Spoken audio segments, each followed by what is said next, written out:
네, 방역수칙 완화의 겨울철 요인이 겹치면서 역대 최다 확진자가 나온 가운데 노량진 수산시장에서 올해 들어서 세 번째 집단 감염이 발생해 어제까지 누적 확진자가 70명을 넘었습니다. 네, 여기에 수도권에서는 고령층 돌파 감염이 반복돼 요양병원 등을 중심으로 확산세가 이어지고 있습니다. 현장에 취재기자 나가 있습니다. 박기환 기자. 네, 노량진 수산시장에 나와 있습니다. 예, 이 수산시장에서 또 집단 감염이 발생했군요. 네, 그렇습니다. 이곳 경매장 앞은 경매 가임이 끝난 시간이라 조금은 한산한데요.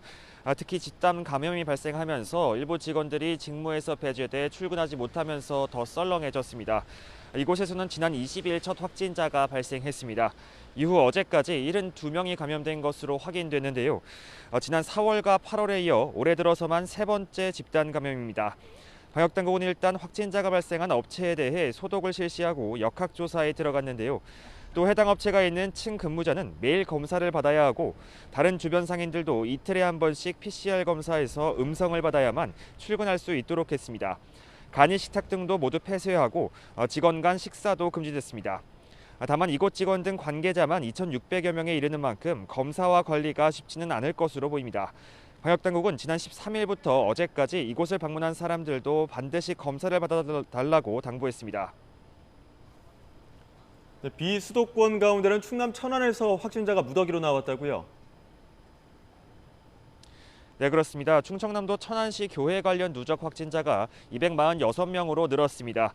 600여 명이 사는 한 마을인데 21일 첫 확진자가 나온 뒤 확산세가 심상치 않습니다. 특히 확진된 교회 신도 10명 가운데 9명이 백신 접종을 하지 않은 채 함께 예배를 드리고 김장을 하며 감염이 확산한 것으로 보입니다. 수도권을 중심으로는 병원과 요양시설 등 백신 효과가 떨어진 고령층이 많은 곳에서 돌파 감염이 계속됐습니다. 앞서 서울 구로에 있는 요양시설에서 23명이 확진된 가운데 선제검사가 진행되면서 또 다른 시설에서도 13명이 확진 판정을 받았습니다.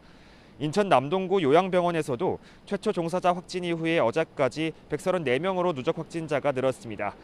여기에 서울 강동구에 있는 대형 병원에서는 지난 10일 첫 확진 이후 꾸준히 확산하면서 보호자와 가족까지 189명으로 늘었습니다. 무엇보다 고령층 확진자가 집중되어 있어 위중증 환자도 덩달아 늘고 있는 양상입니다. 지금까지 노량진 수산시장에서 YTN 박기환입니다.